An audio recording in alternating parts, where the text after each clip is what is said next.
So the major change that occurs in volume 3 is Fos's loss of their arms.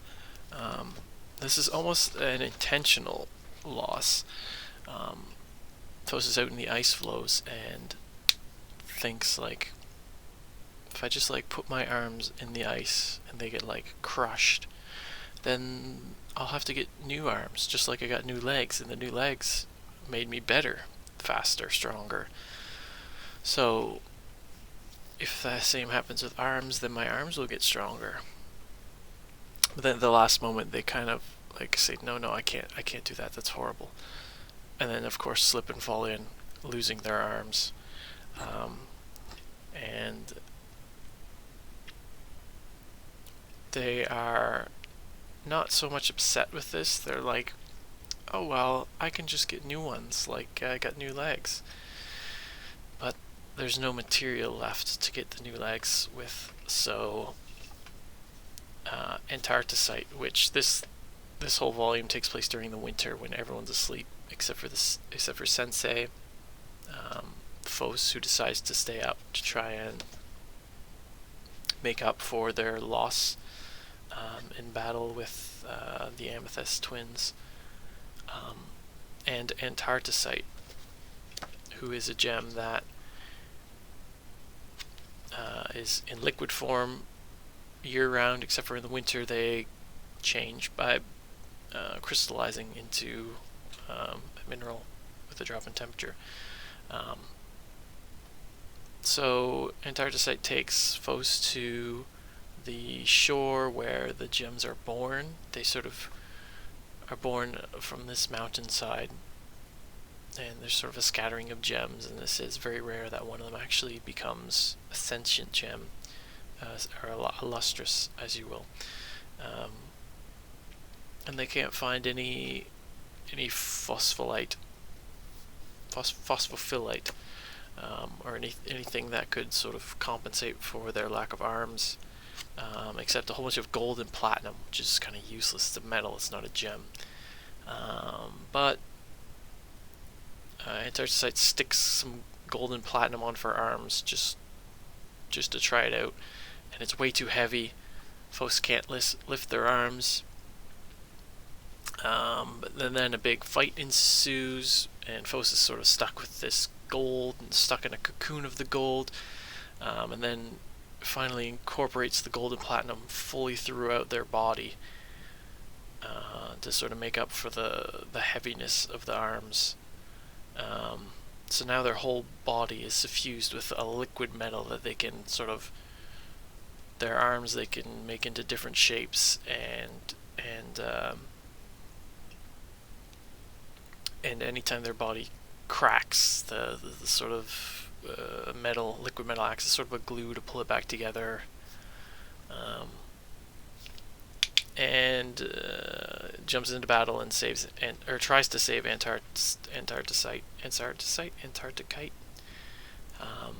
but fails, and Antarcticite is taken to the moon, except for one foot, which Fos keeps and keeps going back to, sort of talk to, and Fos keeps having sort of visions of Antarcticite telling them what to do, or sort of giving them advice and stuff, kind of creepily. Yeah, but and then Fos cuts their hair, sort of to use the extra material to replace the significant amount of material they've lost in their body. And this is a major change. Like, by the end of this volume, going into the fourth volume, they are very much a different person. There's still times where you can see the old Fos, sort of the same sort of quirky personality, but they're very much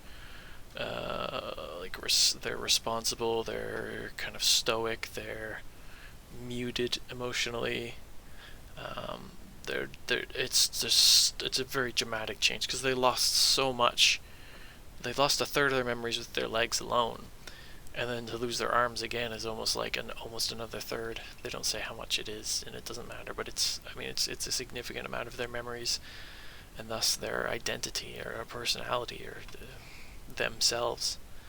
Um, so that's the third volume. And the fourth volume, we sort of winter's over. The gems are waking up, and they're sort of adjusting to and sort of shocked by the change that they see in Fos, because it's a totally different Fos than when they sort of went to sleep for hibernation during the winter. This Fos is responsible and can fight in battle very well, etc. So Bort, who's normally teamed up with Diamond, rejects Diamond, breaks up with Diamond, and instead decides to fight with Fos because they see this change and they want to. Bort just loves fighting, and thinks that Fos would be the best partner for them, so they team up to fight. And a massive, sort of strange Lunarian creature breaks through sort of a rip in reality and attacks them. And they sort of, every time they cut it in half, the two halves become sort of smaller versions of it. And there's a big fight that ensues. Sensei's asleep, which he sort of goes into these like coma-like sleeps.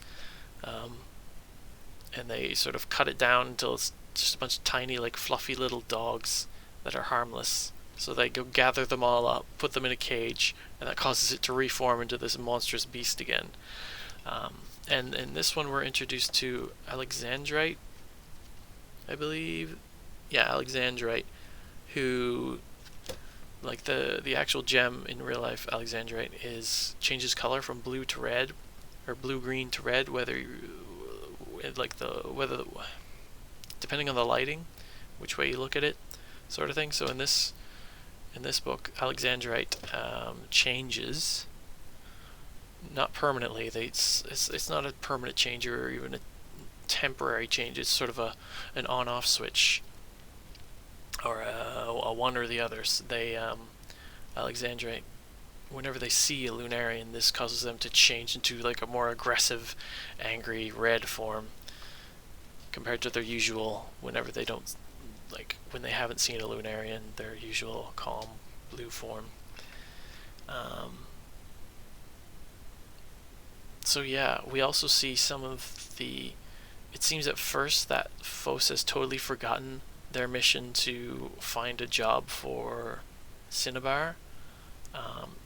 Even like at the start of this, they mentioned like, oh, you should go check on Cinnabar since like hibernation's over and we haven't seen them since spring or since fall. And Fos is like, who's Cinnabar? And it's just like, and they remember eventually, but as this volume progresses, you can see that they're starting to forget sort of what was their mission, what was their true wish, what did they eventually or initially want to do. So anyways, this giant beast Lunarian thing, it coalesces, reforms. It's going to fight them again, but then Sensei wakes up, and then he's like, sit, roll over, play dead, and the thing responds like it's his dog, and he calls it Shiro, which is like a pet name, and it seems like it's his pet, like it's his dog, but it's a Lunarian from the moon. And Fos asks him, like, do you know this Lunarian? He's like, no, I don't know it. But that sort of puts a seed of doubt in her that Sensei's hiding something from them. So as they're walking, they sort of walk out into the night, and they say, they reflect on how Sensei treated this beast, this like giant dog basically, and how much love he showed it. And he said Sensei seems to show it more love than he does to us. And Fos said, when I think of that, I start thinking to these terrible, terrible things, and like you can see their mental health deteriorating drastically. And they bump into Cinnabar out in the night, and they sort of share this their sort of concerns about Sensei, and And Cinnabar's like, yeah, everyone sort of knows this or has suspicions, but we just sort of, or everyone else sort of puts their trust in Sensei and just goes with it. And Cinnabar's like, I'm still deciding whether or not I trust him. And she poses a question like, do you trust them? And that's sort of, and then there's sort of a real sort of crisis at the end of this section where Fos is like, I want to know the truth. I'll need courage to ask Sensei, courage, so it comes to that again. How much courage am I going to need? And as they're sort of going through this, you can see the metal leaking out of them and like pouring over them, almost like tears, but or like blood all over their body, so that the gem part of it is totally hidden. And then at the end of it, they sort of resolve that the only way to find the truth is to ask the Lunarians themselves. So, not a lot of change in this one compared to the first 3 volumes, but this is more of a all the changes that have occurred in the first 3 are really catching up to Fos in this 4th one. And you can definitely see there's a total shift in personality and outlook on everything. So yeah, it's starting to get heavy. So that's that's volumes 3 and 4.